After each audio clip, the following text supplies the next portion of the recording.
Hey folks, how's it going? I hope everybody's staying warm tonight. I want to talk about the spending package that has been proposed by Congress to fund the government and avoid a temporary shutdown. Now, as I understand it, if this is not agreed on, the government will shut down, at least partially. But this particular bill would fund the federal agencies alone through 2023. Now, this would just be a partial funding, so this is not the complete government funding for the next year. This is only the minimum acceptable funding that they could agree on for from now till September 2023. Even if this passes, they would vote for more funding later on. So understand that this package is a $1.7 trillion package. And this is not the full funding for the government for this year, for this upcoming year. That's a concern, folks. That should be a big concern for everybody. So what's in the bill? There's a lot of debate. Democrats and Republicans both are fighting over this. Both are trying to get stuff added into the bill before the session ends in the next few days. And of course, as usual with Congress, everybody's got their pet projects that they want to fund. Things that aren't necessary, but they want to get done because they make money off of it, of course. I mean, if you don't believe that, you're misguided. All these politicians, Republican and Democrat alike, they get kickbacks off of this stuff. So it's in their best interest to push certain bills through because they get money from it.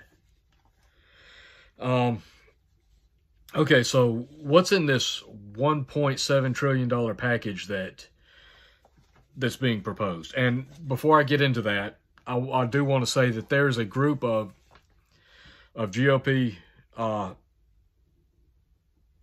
that want to avoid approving this. They're actually fighting to prevent this from being passed.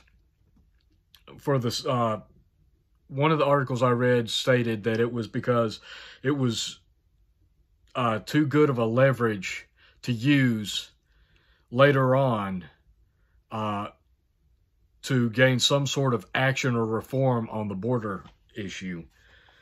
So far, they only need 10 Republicans, I think, to vote in favor of it for it to pass. And there are like 41 Republicans threatening to essentially blackball any Republican that votes for this. So we'll see how this goes. But again, what's in the mammoth $1.7 trillion package? Well, right off the bat, $45 billion for Ukraine. Yeah, we're sending $45 billion more to Ukraine. That's higher than the $37.7 billion the White House requested from Congress back in November. So, yeah, we're sending them more money. And I understand humanitarian aid. I have no problem with humanitarian aid. But I have a big problem with funding an entire country's military defense. I mean, this is not something that can continue long term, and we've already seen evidence or indications that the war in Ukraine is going to draw out for as much as 10 years. We can't afford to be spending $40 to $80 million a year, or excuse me, $40 to $80 billion a year for 10 years on Ukraine. I mean, it's just, it's not possible. This will bankrupt the country. We don't have the money for this.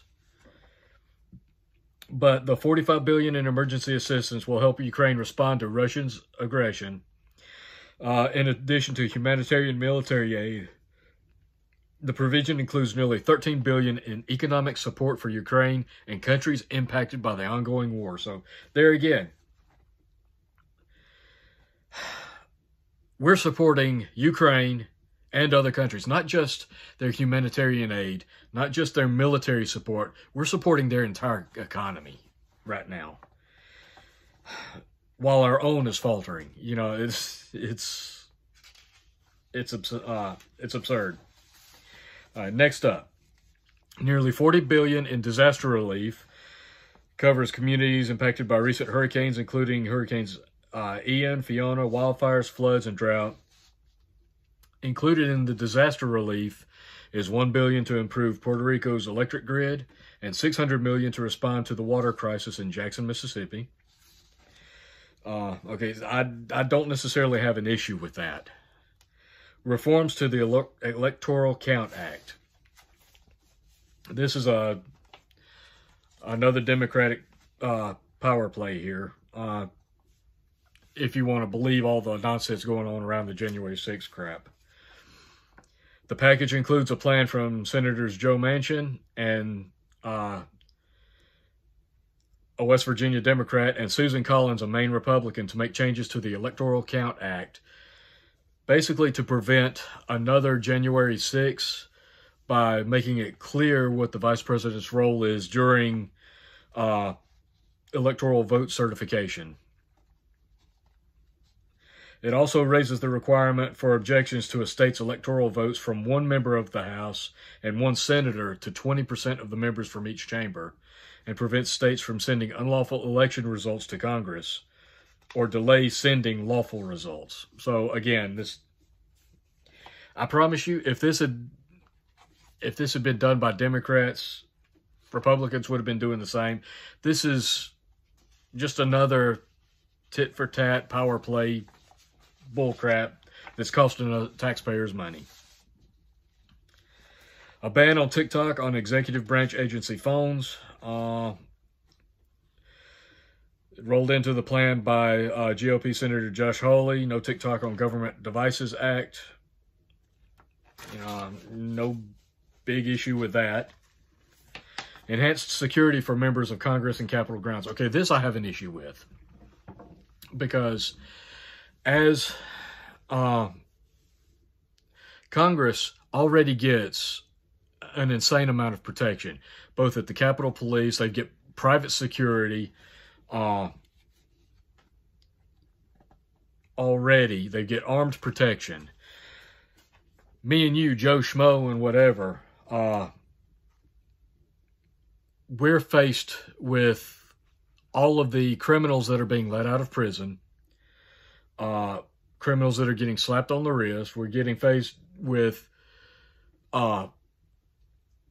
violence from protests that aren't being prosecuted or charged with any kind of crimes.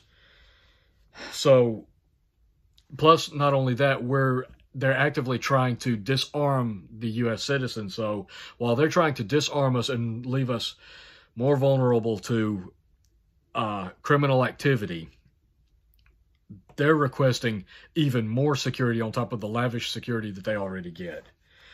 Okay, so enhanced security for members of Congress and Capitol grounds. And I'm going to read this whole thing right here. This is from CBS News, by the way. Amid the rise in threats against lawmakers and against the backdrop against the assault of Paul Pelosi, naturally that would be the pusher behind it, Nancy Pelosi, at their San Francisco home, provides $9.5 million to enhance the U.S. Capitol Police Department's investigative and protective ability, and $734.5 million for the department, an increase of $132 million. The funding allows for hiring of up to 137 sworn officers, 123 support or civilian personnel, which would bring the size of the force to 2,126 sworn officers and 567 civilians. But wait, there's more.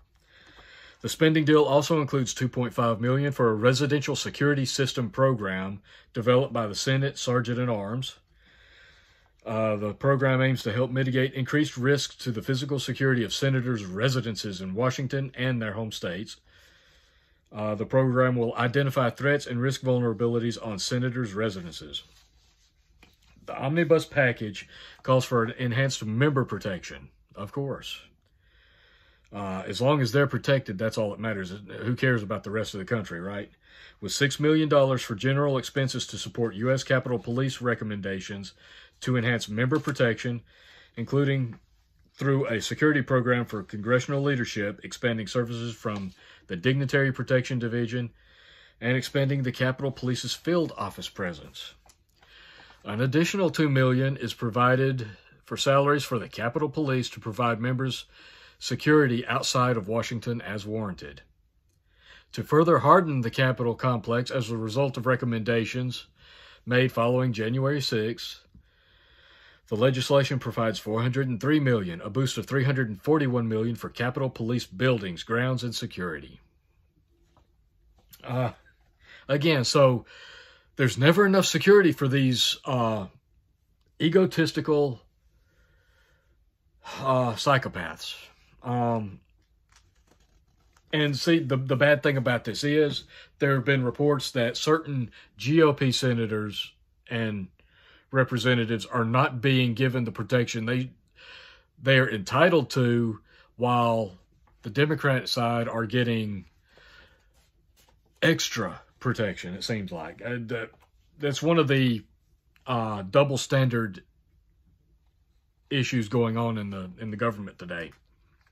But again, it all boils down to the fact that they already get armed security. They get protection already. They're protected by certain laws. Whereas the average citizen, nah. We're supposed to deal with all the criminals being released, all the changes in the crimes that are not being charged or investigated by local departments, all the violence from radical extremists, and I'm talking about on the left and the right, not just the treasonous right here, because there's been violence from the left that really outdoes what you saw on January 6th. January 6th, a drop in the bucket compared to what's come from the left. It really is.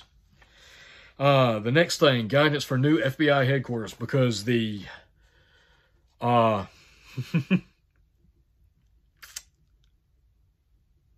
FBI supposed to be nonpartisan and unbiased.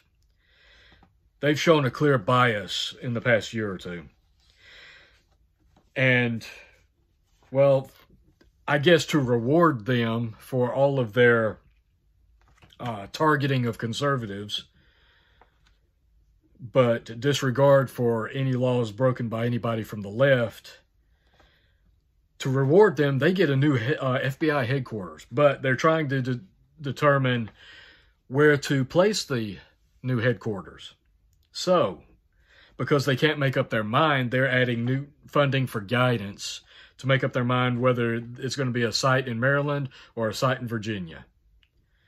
Yeah, whatever. Miscellaneous provisions. If approved by Congress, the legislation would allow money to be appropriated to the to the IRS to be used to provide passenger carrier transportation and protection between the IRS commissioner's house and the agency's headquarters in Washington, because the IRS commissioner needs armed protection, I guess. Yeah. Well, maybe if he wasn't stealing everybody's money to fund the government, you know. The legislation also calls for $1.5 million for the COVID-19 American History Project, whatever the hell that is. The package further provides $2.5 million for the repair, alteration, and improvement of the White House residence. Yeah, people are having trouble paying their bills, but we can afford $2.5 million to improve, repair, and alter the White House for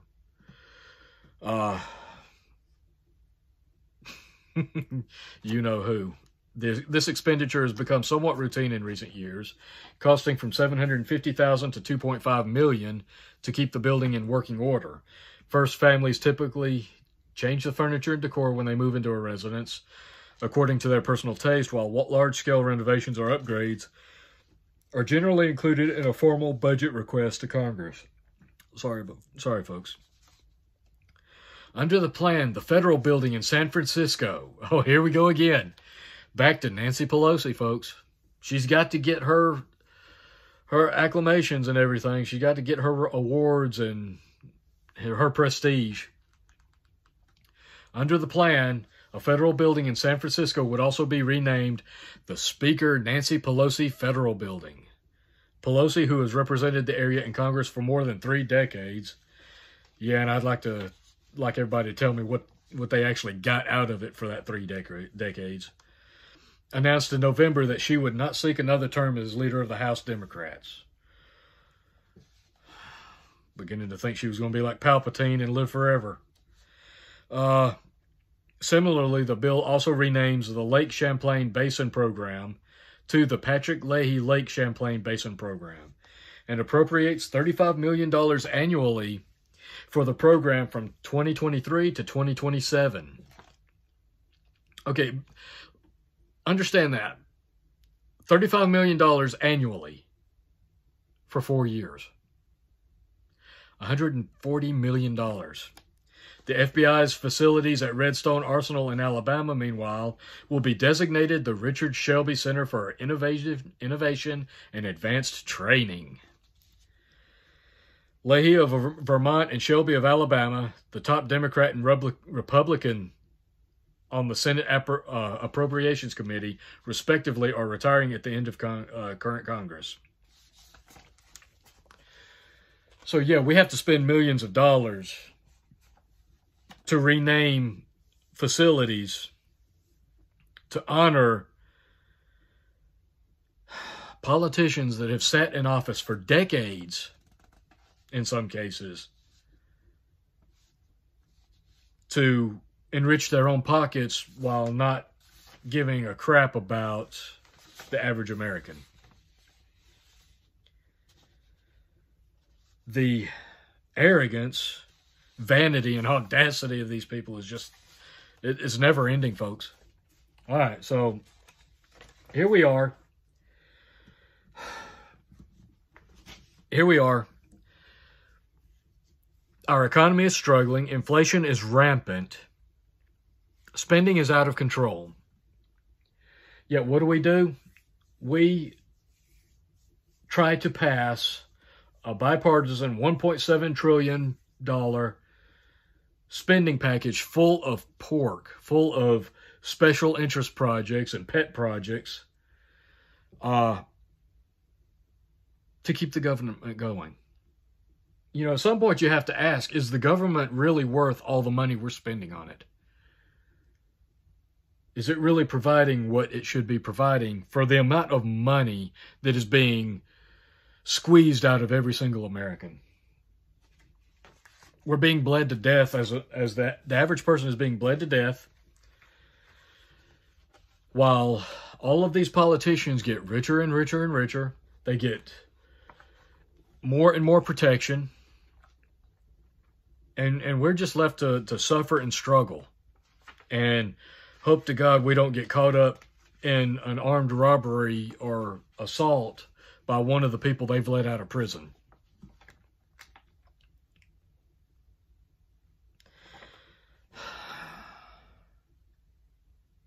You know, if it's not blatantly clear to you by now that the government doesn't care about you, only about what they can get from you, I don't think there's any hope for you to wake up. The next thing I wanted to talk about, some prepper channels are calling it an invasion on the southern border. Title 42 is set to expire. The Biden administration is trying everything in their power to end Title 42 protections, which would send any asylum seekers back to Mexico for the time being. Right now, it's been submitted to the Supreme Court. The Supreme Court has issued a temporary stay, so it temporarily stays in effect until they can make a ruling on whether or not it's constitutional. We'll see how that goes. Meanwhile, because the towns along the border and the services and the agencies are being overwhelmed by the amount of people coming across the border, Governor Abbott has not only been building or extending the wall using shipping containers, which Biden is suing him over, by the way, for trying to finish the wall just to ease the strain on the local communities. The Texas National Guard deploys contingency border force of hundreds to El Paso. This is in response to Title 42 potentially ending. This happened prior to the Supreme Court halting the ending of Title 42. Because when word got out that Title 42 was ending and asylum seekers weren't going to be sent back to Mexico, there was a huge wave of immigrants starting to build up at the border, and there's more coming.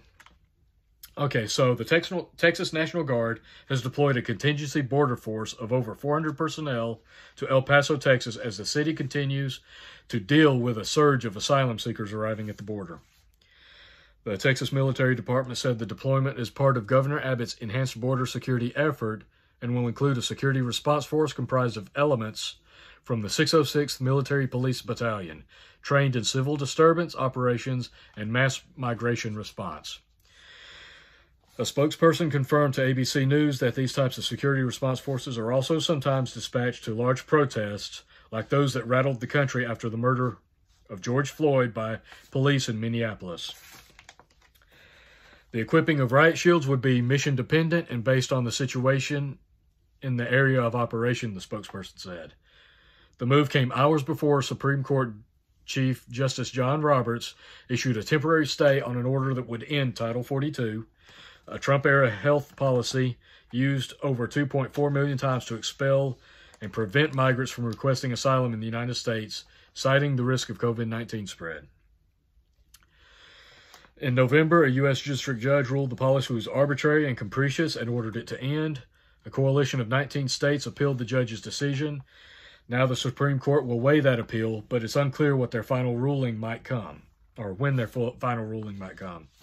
El Paso saw a sharp increase of asylum seekers in recent days, leading up to the Title 42 deadline in anticipation, with U.S. Border Patrol making over 2,200 apprehensions on average per day this month. So they've apprehended over 2,200 people per day this month. Oh, excuse me, that says 2,200 apprehensions. I don't know if that means individual people that they're counting, or if it's an apprehension of a group of 10 people. Is that one apprehension, or is it 10 people? So if it's per apprehension and not per person, that the number of people could be that could be a high number. But that, either way you look at it, either way you do the math on that, that's a lot of people. A lot of people flowing across the border.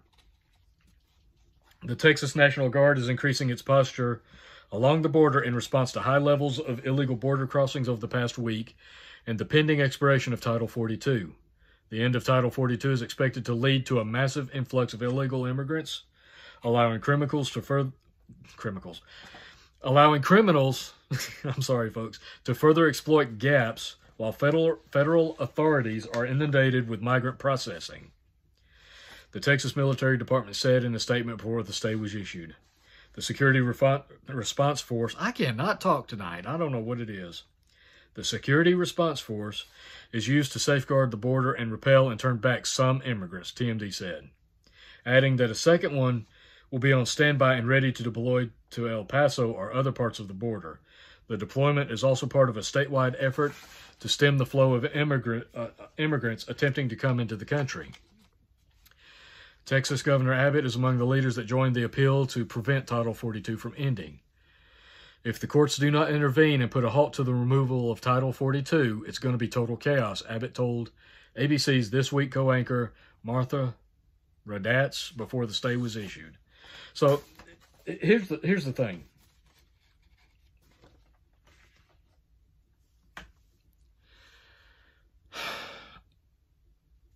I understand people wanting to immigrate to the United States. I have no issue with immigration. I have no issue with immigrants. I prefer it to be done legally because a lot of these people coming across the border, some of them are in genuine serious need of refuge. Some are just coming across the border for opportunity. Some are coming across the border for cartels. Some are criminals that are fleeing their country because of their own activities and plan on continuing that kind of behavior in this country. The problem with the border right now, though, is people are flowing across that border. You have no idea who is who or what kind of... it would be a perfect place for terrorists to come across the border.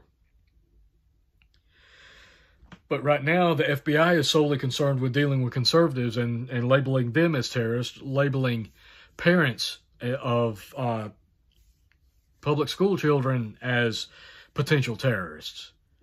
But they don't care about the unknown amount of people coming across the border, the unknown amount of drugs and weapons from the cartels coming across the border. Common sense has completely abandoned this country, it seems. But this is just another day in the USA, you know. More funding for the people that aren't watching our backs, that don't care about the rule of law unless it affects them. Then all of a sudden, they care about the rule of law. Double standards, hypocrisy, lies.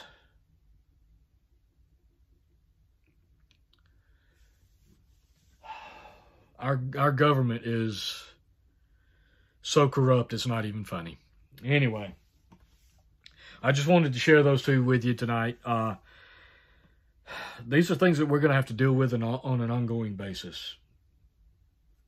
And you deal with them the same way you deal with everything else, by prepping and being ready for the unexpected, whatever may come. That's all I've got tonight, folks. I hope you're staying warm. I appreciate you guys watching. Like, share, subscribe if you haven't.